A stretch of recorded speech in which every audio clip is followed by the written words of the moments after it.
బండి సంజయ్ గారు రేవంత్ రెడ్డి గారు game changer గారా? రేవంత్ రెడ్డి గారు కేరళ పోయి ఏం చేసిర్రు? రేవంత్ రెడ్డి గారు ఏ రాష్ట్రంలో పోయిర్రు? మీరేం తెలంగాణ ప్రజలకు తప్పుడు సమాచారం ఇవ్వాల్సిన అవసరం లేదు. మీకు రేవంత్ రెడ్డి గారి మీద కోపం ఉన్నా, రేవంత్ రెడ్డి గారు ఫేమస్ అయితే మీకు నచ్చకున్నా మా ఎవరికి కూడా దాని మీద పెద్ద ఆబ్జెక్షన్ లేదు. ఎందుకంటే ఆయన గేమ్ చేంజర్ అవునా కాదా అన్న విషయం మీకే బాగా తెలియాలి.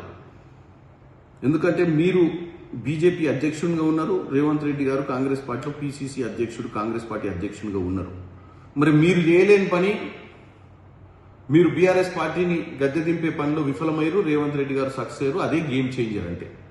రేవంత్ రెడ్డి గారు తమిళనాడులో కానీ, పాండిచేరిలో కానీ, వెస్ట్ బెంగాల్లో కానీ, అస్సాం కానీ ప్రచారానికి వెళ్ళలేదు. రేవంత్ రెడ్డి గారు స్టార్ క్యాంపెయినర్కి వెళ్ళింది కేవలం కేరళకే. మీకు తెలియకపోవచ్చు, ఏదో మాట్లాడాలని ఇలా మాట్లాడుతారు ఇక్కడ. కాకపోతే నేను అసలు విషయానికి వస్తాను. మీకు ఇంత పౌరుషం ఉంది, ఇంత పట్టుదల ఉంది, ఏదో మాట్లాడాలని రోజు తాపత్రయపడుతుర్రు. కాళేశ్వరం ప్రాజెక్టు సెప్టెంబర్ 1, 2025 ఈ రాష్ట్ర ప్రభుత్వము సిబిఐ ఎంక్వైరీ అడిగింది. ఇప్పటి మటుకు ఎందుకు దాన్ని మీరు పట్టించుకోవట్లేరు? మీ సహచర మంత్రి కిషన్ రెడ్డి గారు 48 గంటలల్లో మాకు చెప్పండి, మేము తాడో పేడో తేలుస్తామన్నాడు. ఎందుకు తేల్చలేకపోతుర్రు? నెంబర్ 1. నెంబర్ 2, విద్యుత్ కొనుగోలు ఒప్పందాలు. భద్రాద్రి యాదాద్రి పవర్ ప్రాజెక్టులో జరిగినటువంటి అవకతవకలు, అక్రమాల మీద కూడా జస్టిస్ మదన్ బి లోకూర్ గారు ఇచ్చినటువంటి 114 పేజీల రిపోర్ట్ ఉంది. మరి దీని మీద సిబిఐ ఎంక్వైరీ కూడా చేయాలి కదా. నిజంగా మీకు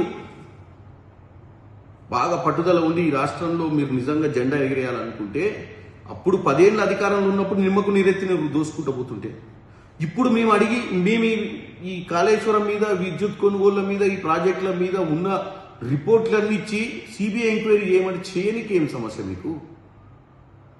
మీకు చిత్తశుద్ధి ఉందా లేదా అనేది ప్రజలు కానీ మేము కానీ అడుగుతాం కదా.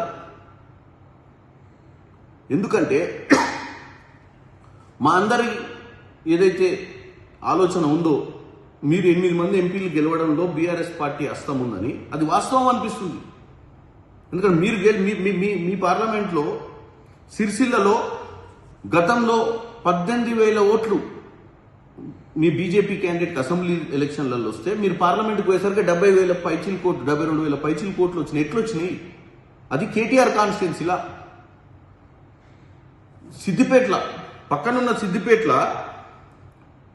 బీజేపీ అభ్యర్థికి 23,000 ఓట్లే వస్తే అసెంబ్లీ ఎన్నికలల్లో, బీజేపీ అభ్యర్థికి 62,800 ఓట్లు ఎట్లా వచ్చినాయి పార్లమెంట్ ఎన్నికల?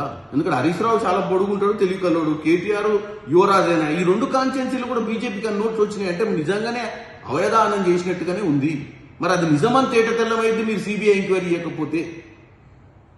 కాబట్టి ఈ పిచ్చి మాటలు, పిచ్చి లెక్కలు, అబద్ధాలు చెప్పి రేవంత్ రెడ్డి గారు ఫేమస్ అవుతుందని బాధను పక్కన పెట్టి, ఈ రాష్ట్ర ప్రజలు మీ వైపు చూడాలంటే మొట్టమొదటి పని మీరు చేయాల్సిందంటే, రేపు నరేంద్ర మోడీ గారు 10వ తారీఖు వస్తుండు.